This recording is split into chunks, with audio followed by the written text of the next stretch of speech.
balik lagi dengan Winnie, Wilda. Cicet kali ini kita akan ngebahas tentang konflik nih Bun, dimana konflik ini bisa terjadi di keluarga maupun di pekerjaan. Ya, istilah itu biasanya dikenal kalau dalam dunia psikologi work family conflict atau konflik pekerjaan keluarga. Ya. Dimana tema yang akan kita bahas kali ini merupakan salah satu request dari beberapa teman ya Tacan untuk ngebahas tema tersebut.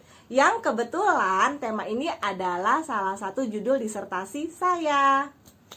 Oke, kenapa kita ngambil Work family family conflict? conflict? Karena setiap individu ketika bekerja itu pasti udah dapetin perannya sebagai karyawan di perusahaan.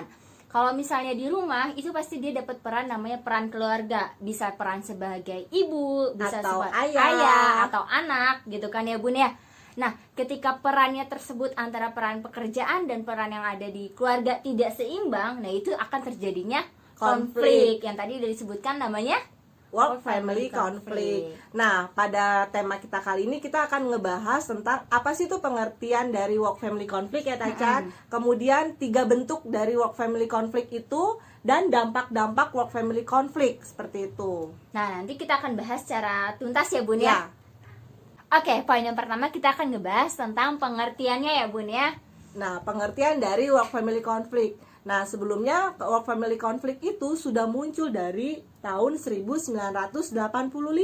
Udah lama ya? Ya, nah salah satu tokoh yang menjelaskan itu adalah Greenhouse dan Bautel. Dia menyebutkan work family conflict itu merupakan suatu bentuk internal konflik, yaitu tekanan atau ketidakseimbangan peran, baik perannya di keluarga maupun pekerjaan. Nah, contohnya kayak gimana nih Bun? Contohnya ya, saya langsung ambil contoh dari diri saya sendiri aja. Nah, saya ini kan memutuskan untuk bekerja kayak gitu. Ya. Nah, biasanya peran tradisional umumnya adalah wanita itu dulunya adalah sebagai ibu rumah tangga yang berdiam diri di rumah untuk mengurus keluarga. Nah, tapi kondisi sekarang adalah memutuskan kita untuk bisa memenuhi kebutuhan atau membantu keluarga. Akhirnya banyak wanita yang memutuskan untuk bekerja. Nah, di situ muncullah work family conflict. Kenapa?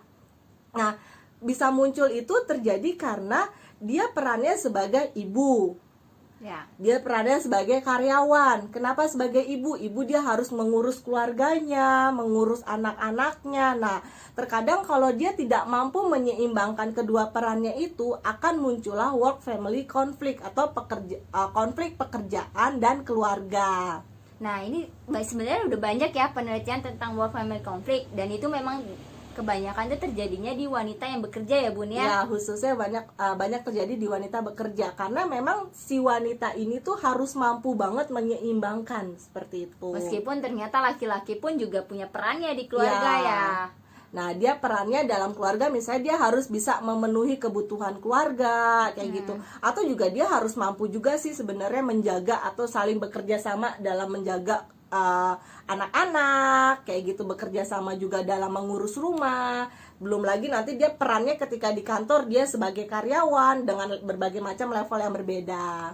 Poin kedua yang kita akan bahas tentang bentuk-bentuk dari work family conflict-nya sendiri. Ya. Ternyata dibagi menjadi 3 loh teman-teman. Ada time based conflict, ada strength based conflict, dan ada behavior based conflict. Dimana ketiga itu kita akan bahas secara singkat satu persatu. Ya. Nah, dimulai dari time based conflict. Nah, time based conflict ini seperti apa sih Bun? Nah, dari namanya aja udah kita kasih tanda kutipnya di time-nya itu sendiri ya Tacanya. Berarti kan itu berkaitan dengan waktu gitu. Nah, jadi pengertian dari time based conflict itu sendiri bahwa tidak ada keseimbangan dalam pemenuhan waktu di antara salah satu perannya. Ya. Misalnya peran dia ketika di keluarga atau peran dia di pekerjaan. Tapi ini berdasarkan waktu pemenuhannya ya. Iya. Contohnya kayak apa nih Bun? Contohnya aja misalnya kita balik lagi, misalnya kita office hour itu kan rata-rata 8 jam ya Tacan ya. Nah, biasanya ada beberapa karyawan yang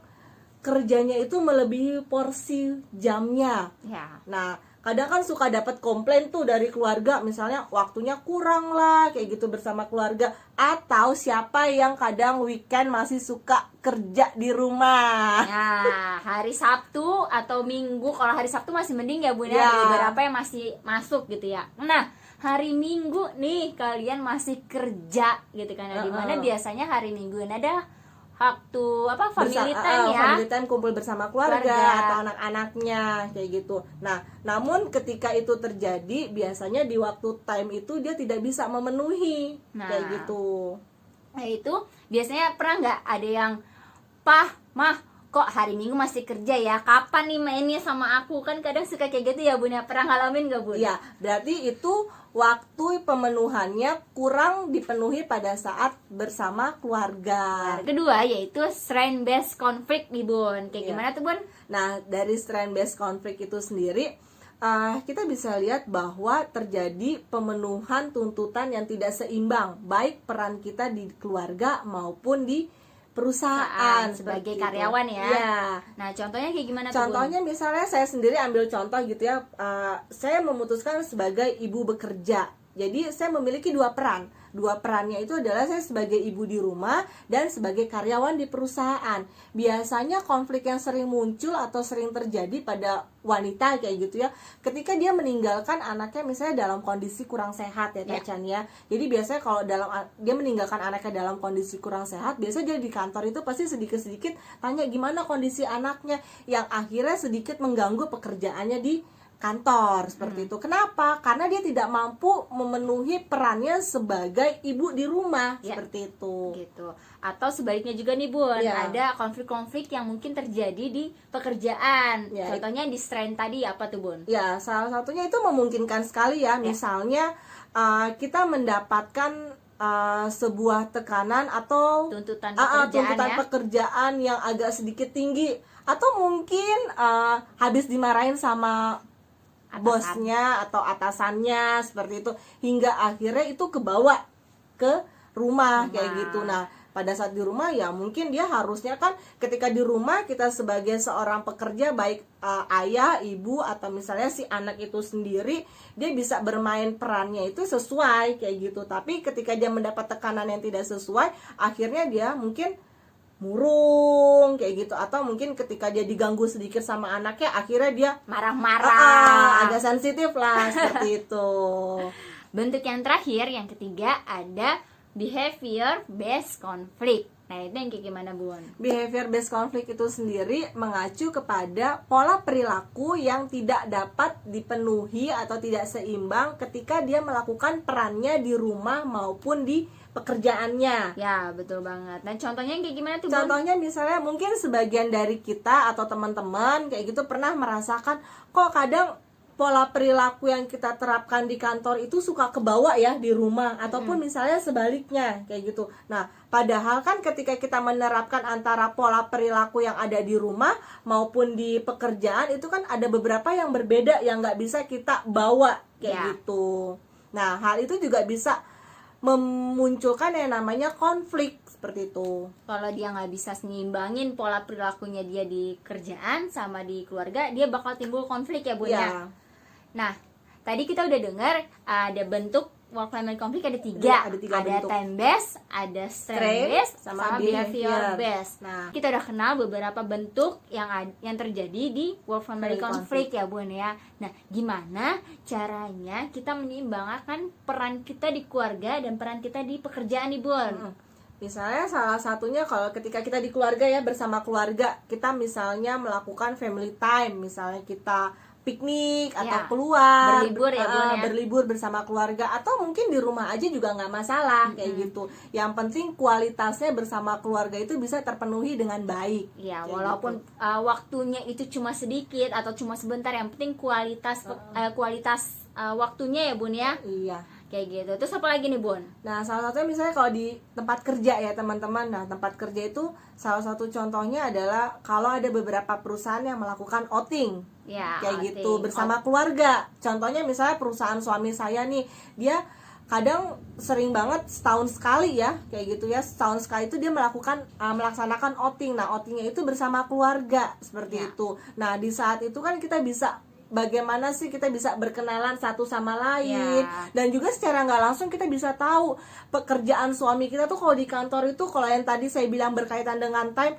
kok dia suka ya misalnya pulang malam atau misalnya weekend kerja di rumah kayak gitu. Nah, itu juga kita bisa lihat, oh ya ternyata kalau kita udah kumpul dengan keluarga atau sharing-sharing dengan teman kantornya, akhirnya kita bisa memahami seperti itu. Selain itu juga mungkin bukan hanya outing aja, misalnya kayak kita lakukan sharing session bersama teman-teman kayak gitu, atau mungkin ada sedikit misalnya ada evaluasi. Nah, hal itu semua yang penting bisa mampu meningkatkan peran kita menjadi jauh lebih baik, walaupun kita misalnya sebagai ibu atau kita sebagai ayah, atau misalnya nanti ketika kita pergi ke kantor kita sebagai karyawan seperti itu. Oke, tadi kita udah berbagi beberapa cara bagaimana teman-teman bisa dapat menyeimbangkan perannya di keluarga maupun di pekerjaannya. Nah, sebenarnya cara-cara ini kalian bisa diskusikan bersama keluarga atau bersama rekan kerja untuk dapat menyeimbangkan peran-perannya tersebut. Nah, sebenarnya hal itu bisa dapat dilakukan karena untuk mengatasi dampak-dampak dari work family conflict itu sendiri. Nah, karena dampak-dampak dari work family conflict itu sendiri ada stres, ada gangguan mood, ada kepuasan kepuasan kerja, ada kepuasan hidupnya juga nih Bun. Iya, dan juga berpengaruh pada engagementnya dia seperti itu, dan juga mungkin bisa terjadi adanya burnout. Ya, burnout gitu. yang nanti akan berdampak ke turnovernya juga ada nih Bun dari work family conflict-nya itu sendiri. Nah, sebenarnya hal itu bisa kita hindari kalau kita tahu bagaimana cara menyeimbangkannya peran kita itu. Peran kita di keluarga maupun peran kita di rumah. Ya, Tacan, tadi kita udah ngebahas secara singkat tentang gambaran dari work family conflict. Nah, dari uraian kita secara singkat tersebut, kita bisa lihat bahwa ada dua peran yang harus kita penuhi. Peran kita ketika kita ada di keluarga dan peran kita ketika kita ada di pekerjaan. Nah, dari kedua peran tersebut, kita harus mampu menyeimbangkan untuk menghindari terjadinya konflik atau dampak-dampak dari work family conflict itu sendiri, Tacan. Iya, betul banget. Nah, untuk kali ini teman-teman bisa komen di bawah tentang bagaimana caranya teman-teman menyeimbangkan perannya tersebut. Atau mungkin konflik-konflik yang pernah terjadi pada dirinya teman-teman gitu ya Bun ya. Iya, jadi dari kolom-kolom komentar atau dari chat kita kali ini, semoga kita sama-sama bisa belajar untuk bisa mampu menyeimbangkan antara kedua peran tersebut ya Tacan. Iya, betul banget. Oke, sekian video kita kali ini, semoga bermanfaat buat teman-teman. Wassalamualaikum warahmatullahi wabarakatuh.